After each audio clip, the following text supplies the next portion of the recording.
কি বলছিলাম? এটা বেদাত ওটা বেদাত। যখন আপনাকে আমাকে বলে, আমার ব্রেনে বলে এটা ভুল কাজ বলবে নাকি গো বলে সুন্নাতের বাইরে। এবার আমরা তো ভোলা ভালা সিধা মানুষ, কে লোকের সাথে তর্ক করবে বলে? টুক করে বললে হলো, তুই কটা নামাজ পড়িস বে বললে হলো নাকি বলেন? যদি বলে যে তোরা বেশি জানিস, আমরা তো সাদা সাদা মানুষ কিছু জানবো না। আচ্ছা, কোরআন শরীফে বেদাত যে কোনো শব্দের একটা মানে আছে, আছে না না? আছে না না? হ্যাঁ না বলে? বেদাত এটা হচ্ছে একটা আরবি শব্দ। কি শব্দ? আরবি শব্দ। আর এর মানে হচ্ছে নিউ বা নতুন। কি বললাম? আর মানে হচ্ছে নিউ বা নতুন। নতুন মানে কি গুনাহ হয়? এই সোনামণি উঠিও না, উঠিও না, কিছু কোনো বক্তব্য আগে বলছি, শুনো, কাজে লাগবে, যেগুলা বলছি কাজে লাগবে। বেদাত মানে কি? নিউ বা নতুন। তো নতুন জিনিসে এমন কোন মানুষ আছে যে জড়িয়ে নাই? বিহা দিলে নতুন জামাই, সকালে উঠে টাটকা চা খাবো মানে নতুন, যে কোনো টাটকা মানে নতুন, বাসি মানে ওল্ড নাকি তো বলে? নাকি না? প্রথম ছেলে সন্তান হলো নতুন। আচ্ছা, নতুন ঈদের সব পুরাতন জামা নেয় না নতুন? এখন আপনারা পুরাতন লাগে না নতুন? নতুন। তো নতুনের আরবি কি? নতুনের আরবি কি? বেদাত। বেদাত। আচ্ছা, ওটা ভারতবর্ষের মধ্যে একটা কিতাব আছে, উর্দু ডিকশনারি। ডিকশনারি কোন বিষয়ের বই হয় না। ডিকশনারি মানে হচ্ছে সাবজেক্ট মানেটা ভেঙে দেওয়া, শব্দ মানে ভাঙা, শব্দ মানে ভাঙা, ও কোনো মানে সাবজেক্টের কিতাব হয় না। ওই ডিকশনারির মধ্যে লেখা আছে বিদআত মানে হচ্ছে নতুন। কি বললাম? নতুন। কি বললাম? বা নতুন। নতুন। ধ্যান দিয়ে শুনুন, কোরআনকে জিজ্ঞাসা করলাম, কুল মা কুনতুম বিদআম মির রাসূল, কোরআন শরীফের মধ্যে আছে। কুল মানে এলান করে দেওয়া, বলে দেওয়া, মানুষকে জানিয়ে দেওয়া। নবী পাককে আল্লাহ বলছেন, হে নবী তুমি জানিয়ে দাও আমি তোমাদের কাছে কোন নতুন নবী নই। আর বিদআম মির রাসূল, বিদআত থেকে বিদআত মানে বেদাত মানে কি? নতুন। কি বললাম? নতুন। এবার যদি কোনো মানুষ যদি আমাকে বলে এই জিনিসটা বেদাত, তাহলে জানতে হবে বেদাত মানে তো নতুন। আর সমস্যা কি? এবার আসুন কি, যেই বেদাতটা হচ্ছে ইসলামের ক্ষতি করে, যেটার কারণে ইসলামের অলংকার সৌন্দর্য নষ্ট করে, সেটা নতুন বা পুরাতন সেটাতে কিন্তু গুনাহ আছে। আর যেই বেদাতে ইসলামের অলংকার সাজে, সেটা নেকির কাজ বা জায়েজ কাজ। বলে বলুন সুবহানাল্লাহ। এটা বুঝিয়ে দেবো তো বুঝিয়ে দেবো, বুঝিয়ে দিই। যেমন বিদআত মানে যেগুলা নবী মুস্তাফার চলাফেরা জামানায় জাহেরি জিন্দেগির যে কর্মগুলো, যে বাস্তবে যে কর্মগুলো ছিল না, সেগুলো বলা হয় বেদাত। কি বলা হয়? বেদাত। আর এখন যেগুলো নতুন করে আপডেট ডিজিটাল জামানা হিসাবে হয়েছে, সেগুলোকে সবই বেদাত সব। এবার যেটাতে ক্ষতি করে সেটা গুনাহ, যেটাতে ক্ষতি করে না ইসলামের মানা হয় সেটা নেকি। উদাহরণস্বরূপ, নবী মুস্তাফার জামানাতে ফ্রিজ ছিল না, এখন এলো। বেদাত মানে যদি গুনাহ হয় তো ফ্রিজের পানি খেয়ে ইফতার করা যাবে? নবী মুস্তাফার জামানাতে মার্বেল মোজাব আলা মসজিদ ছিল না, তাহলে মার্বেল মসজিদ মোজাব করা মসজিদে নামাজ পড়া চলবে? নবী মুস্তাফার জামানায় জাহাজ বা টিকিট যে ট্রেন ছিল না, এগুলা তাহলে বেদাত। এগুলাতে নেকি হবে না গুনাহ হবে? গো গুনাহ হবে। এবার বলছে কি এটা খাওয়া বেদাত, ওটা খাওয়া বেদাত। খাবারের দিকে এলাম, তো নবী মুস্তাফার জামানাতে কোন সাহাবী চিপস ক্যাডবেরি খেয়েছিল? নবী মুস্তাফার জামানাতে কোন সাহাবী চপ বা বেগুনি খেয়েছিল? নবী মুস্তাফার জামানাতে কোন সাহাবী বিরিয়ানি খেয়েছিল? আজ তো ঘরে ঘরে বিরিয়ানি। নবী মুস্তাফার জামানাতে কোন সাহাবী দই বা এগ রোল খেয়েছিল? নবী মুস্তাফার জামানাতে কোন সাহাবী এগ রোল, চাউমিন, পালং শাক, ছুটির শাক, লেলটার শাক খেয়েছিল? তো কোন সাহাবী আপনার পোল্ট্রির গোশত খেয়েছিল? এত কিছুই নবী মুস্তাফার জামানাতে ছিল না। এগুলা গুনাহ হয় না? আজকে সুবহানাল্লাহ, গুনাহ যদি হয় পোল্ট্রির গোশত খেলে গুনাহ হবে, কারণ পোল্ট্রির গোশত নবী মুস্তাফার জামানাতে ছিল না। গুনাহ যদি হয় জাহাজে চাপলে গুনাহ হবে, নবী মুস্তাফার জামানাতে জাহাজ বা এরোপ্লেনে ছিল না। গুনাহ যদি হয় নবী মুস্তাফার জামানায় ফোন ছিল না, ফোন ব্যবহার করাতে আপনার গুনাহ হবে। গুনাহ যদি হয় বিরিয়ানি খাওয়াতে গুনাহ হবে। নবী মুস্তাফার জামানায় বিরিয়ানি ছিল না। নবী মুস্তাফার জামানাতে কোন সাহাবী ম্যাথমেটিক্স পড়েছিল? নবী মুস্তাফার জামানাতে কোন সাহাবী জিওগ্রাফি পড়েছিল? নবী মুস্তাফার জামানাতে কোন সাহাবী হিস্টরি পড়েছিল? নবী মুস্তাফার জামানাতে কোন সাহাবী আপনার ফিজিক্যাল সায়েন্স পড়েছিল? কোন নবী মুস্তাফার জামানাতে কোন সাহাবী আপনার লাইফ সায়েন্স পড়েছিল? নবী মুস্তাফার জামানাতে কোন সাহাবী সাইকোলজি নিয়ে পড়েছিল? কোন সাহাবী ম্যাথমেটিক্স দিয়েছিল? হে মুসলমান, আমার বলা উদ্দেশ্য কি হে মুসলমান, কোরআন শরীফ হচ্ছে খোদার কালাম। আরবি ভাষায় আমি বলতে চাই, নবী মুস্তাফার জামানাতে যে কর্ম ছিল না, যে সাবজেক্ট ছিল না, যে ভাষা ছিল না, ওইগুলো বেদাত। আর বেদাত মানে যদি গুনাহ হয়, হে মুসলমান, বাংলা বই পড়া হচ্ছে গুনাহ। বাংলা বই কোন সাহাবী পড়েনি। হে মুসলমান, ইংরেজি বই পড়া আপনার গুনাহ। কোন সাহাবী ইংরেজি বই পড়েনি। হে মুসলমান, বলতে চাই এটাই কি হে মুসলমান, পোলট্রির গোশ খাওয়া যদি জায়েজ হতে পারে, বিরিয়ানি খাওয়া যদি জায়েজ হতে পারে, বেগুনি খাওয়া যদি জায়েজ হতে পারে, চপসিঙ্গারা খাওয়া যদি জায়েজ হতে পারে, ইসলামে ক্ষতি নাই। আমরা নবীর মহব্বতে মিলাদ করলে এটা কি করে ক্ষতি হতে পারে? সুবহানাল্লাহ, সুবহানাল্লাহ।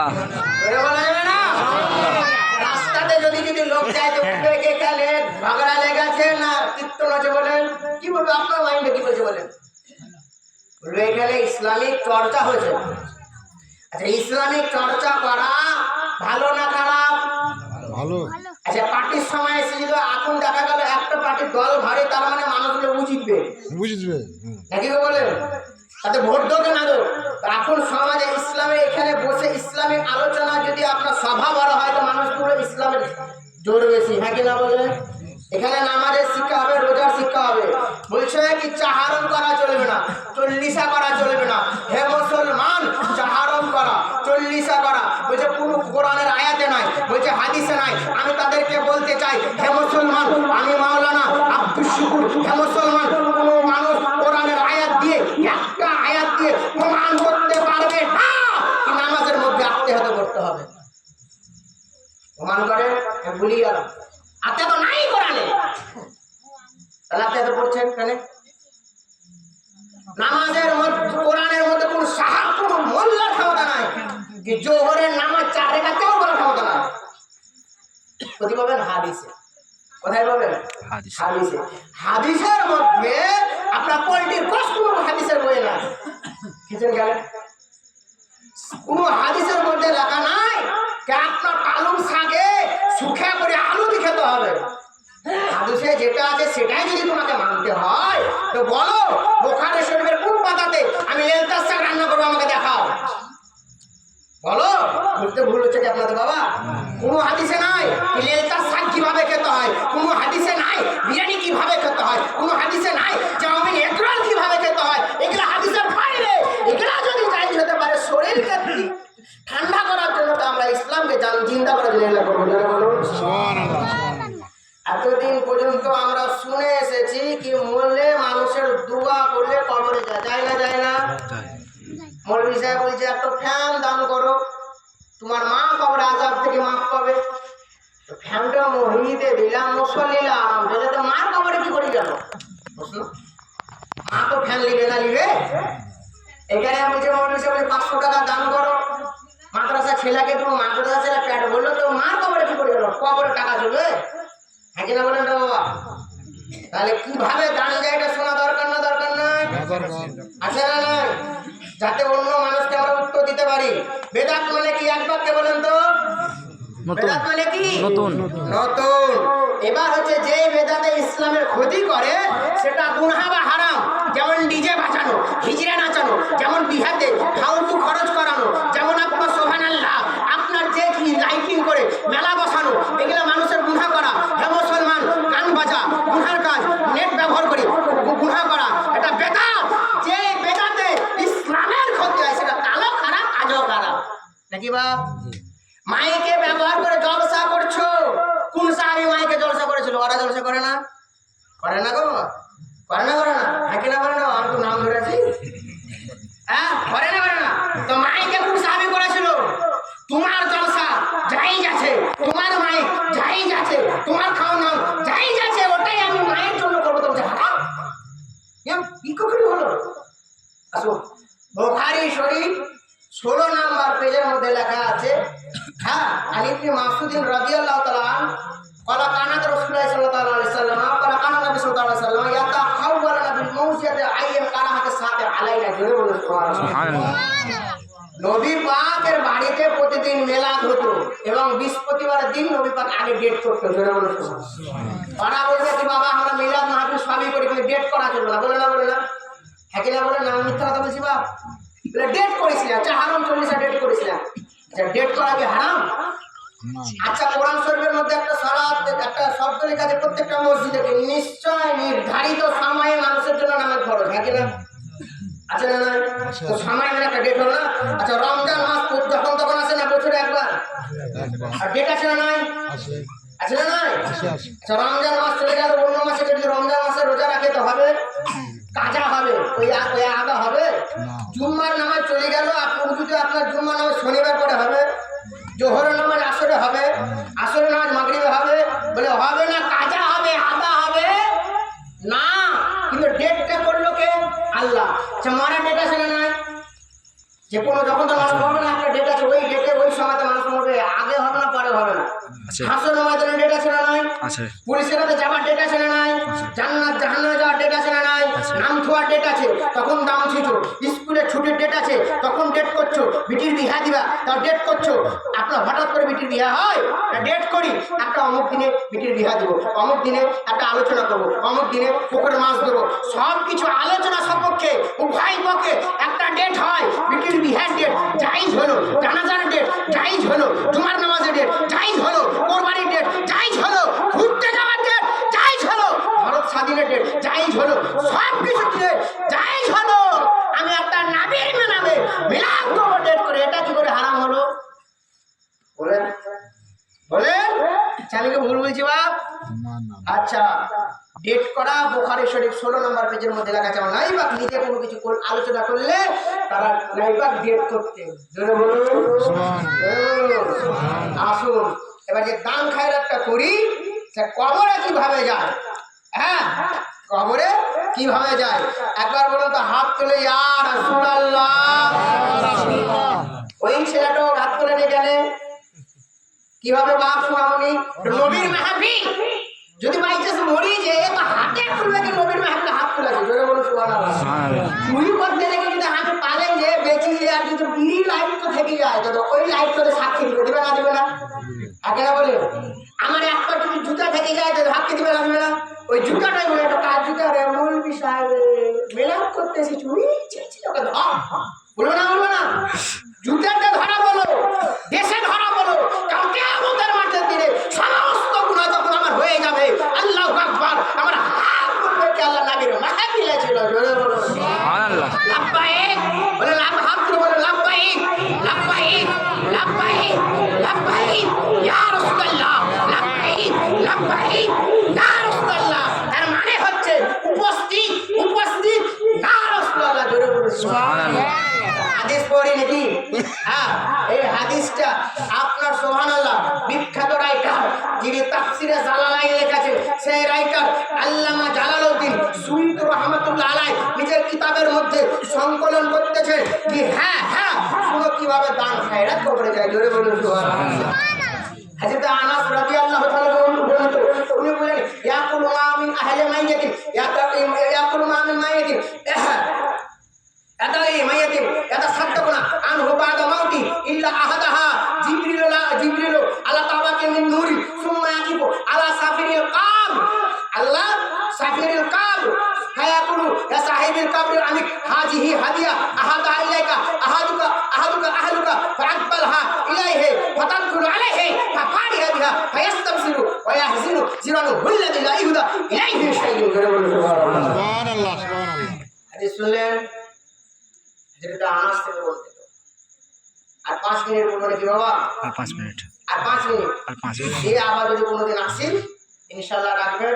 আমি এদিকে ওদিকে আসছি, আমার বক্তব্য এখানে ওখানে ভাবেন, আমি যতটুকু বক্তব্য রাখি শুধু হাদিস থেকে, হাদিসের মানেটা করে দিই ইনশাআল্লাহ। সবচাইতে গুনাহ তো মানার রকমের আছে না নাই? আবার কোনোদিন যদি আপনি সবচাইতে বড় বড় গুনাহ এমন আছে কি যেটা ওই গুনাহগুলোতে আপনার নাসল পর্যন্ত ধ্বংস হয়ে যাবে। আপনি তো বেঁচে গেলেন, আপনার ছেলে পেলে ধ্বংস হবে, আপনার স্ত্রী ধ্বংস হবে, ওয়ার পেট থেকে যেগুলো হবে ওগুলোও ধ্বংস হবে। আমি তো বেঁচে গেলাম, মরে গেলাম, আমার পুরুষ থেকে আমার মেয়ে ছেলের কাছ থেকে যত ছেলে জন্মাবে সব ধ্বংস হয়ে যাবে, একটু লাইনে আসবে যতই আপনি ঠিক করেন। একটা বংশগত চরিত্র আছে না নাই, বা বংশগত অসুখ আছে না নাই, ওই চরিত্রটা আপনার পুরুষের দ্বারাতে আপনার বেটা বেটির মধ্যে চলে আসবে, বংশগত পরম্পরা খারাপ হয়ে যাবে। বুঝতে পারছেন তো? এই আমার পরিবারের মধ্যে আমাদের ছেলে পেলে লাইনে কেন আসে না জানেন? জানতে হবে আমার বাপ দাদা ওই 7টা গুণের মধ্যে একটা লিপ্তি ছিল, না হলে হয়তো আমার স্ত্রীর বংশগত বাপ দাদার মধ্যে 7টা গুণের মধ্যে একটা লিপ্তি ছিল। এত গরম গুণা কে বেহায়াই গুণা, কোনোদিন যদি আসি তো বলে দেবেন ইনশাআল্লাহ। আগে এই হাদিসটা মানাতে বক্তব্য আমি এমনিতে কোন জায়গা বলি না, আবার আজকে একটা মেলা ছেড়ে এলাম, আবার আছে আপনাদের এদিকে ওদিকে, ইনশাআল্লাহ দোয়া করবেন।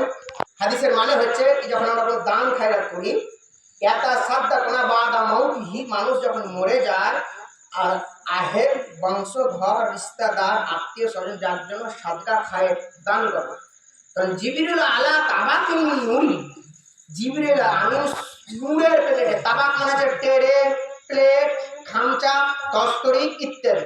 আপনাদের কোনটা বলে কে জানে?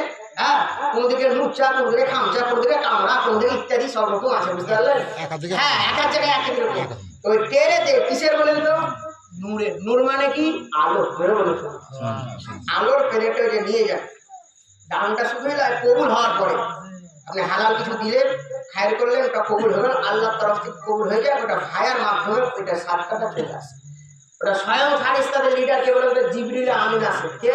জিবরিল আমিন। জিবরিল আমিন সঙ্গে সঙ্গে ওটাকে নূরের প্লেটে ঢেকে দেয়, কবরের কাছে যাচ্ছে, ইয়া ফায়ার করে ইয়া সাহিবাল কবরিল আমিন, কবরবাসীকে আওয়াজ দেয়, এই কবরবাসী, এদের এই দান খায়রাতটা তোর আত্মীয় স্বজন পাঠিয়েছে, কাম করে যায়, হাজিহি হাদিয়া আহাদাহা ইলাইকা আহলুকা ফাআকবালহা, তোর রিশতেদার, তোর বেটা, তোর পোতা, তোর কাকা, তোর নানা, তোর চাচা, তোর বন্ধু, তোর মুরবি ইত্যাদি পাঠাচ্ছে, কেউ দরুদ করি, কেউ কুল করি, কেউ দান করি, কেউ মানে অর্থ দিই ইত্যাদি, ওটা নিয়ে যায়।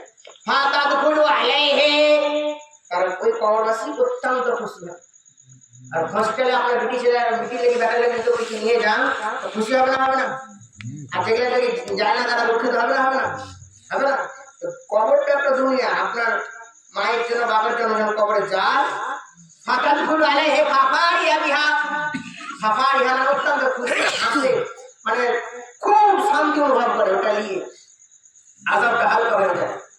ওয়ায়াস্তাবশিরু ওয়ায়াহজিনু জিরানুহু আল্লাযী লা ইহুদা ইলাইহিম শাইউন, যাদের লেগে দান খায়রাত করা হয় না, তুতি চলে আছে, যাদের লেগে বাপে কবরে ভুল করে দেয় না, বেটার প্রপার্টি খেছে, বাপের প্রপার্টি খেছে, বাপের জমি জায়গা খেছে, অমুক জায়গায় মলবি কির আছে, অমুক জায়গায় এ আছে, গোটা সব কিছু গেছে, ফকিরের 5 টাকা আছে না, যারা দান খায়রাত দেয় না, ওয়ায়াস্তাবশিরু ওয়ায়াযিনু জিরানুহু আল্লাযী, ওই পাশের কবরবাসী খুব দুঃখ করে, হায় বাবা, আল্লাহু আকবার, এই ছেলে মেয়ের জন্য ভাই ভাই তখন ঝগড়া করলাম, যে ভাইয়ের কপালে আমি মুঠলাম, যে ভাই হচ্ছে দ্বিতীয় মা, যে ভাই হচ্ছে দ্বিতীয় বাপ, আজকে অসুস্থ হলে আমার মা, আমি যখন ছোট ছিলাম আমার কাছে বাপ ছিল না, মা তো বুঝখান আমার কাছে থাকে না, কখনো পায়খানায় যায়, কখনো রান্নাঘরে যায়, কখনো কাপড় কাচতে যায়, তখন বড় ভাই বা বড় বোনকে জিম্মায় যায় না? দেয় না?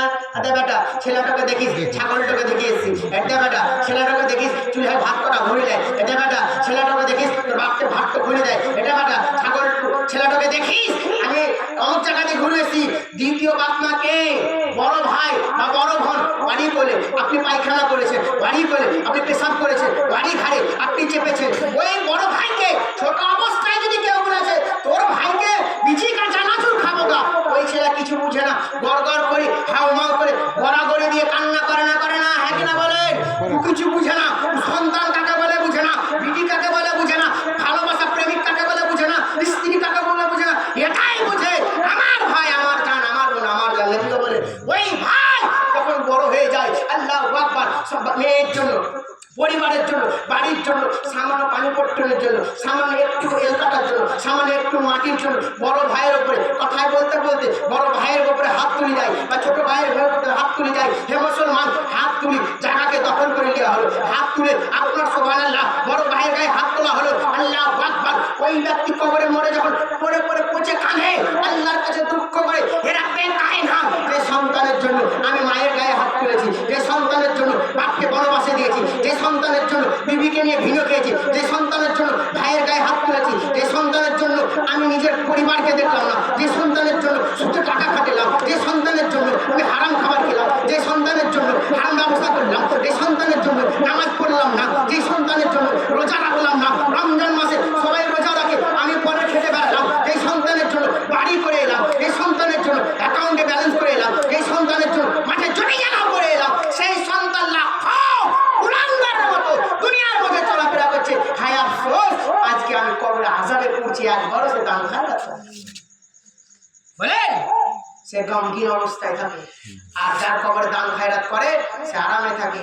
অতএব হে মুসলমান, মানুষের দোয়া দিতে চাই, প্রত্যেকটা দোয়া, প্রত্যেকটা ভালোবাসা, প্রত্যেকটা মাগফিরাত কবরের মধ্যে যায়। জোরে বলুন সুবহানাল্লাহ। তো এইটি বলা ভাষার মধ্যে ভুলতে দিয়ে ভাবাতে যদি একবার আবার কখনো আসি ইনশাআল্লাহ শোনাবো। বলা ভাষার মধ্যে ভুল ত্রুটি মাফ করবেন। একবার দরুদ করে বক্তব্য দিই। আল্লাহুম্মা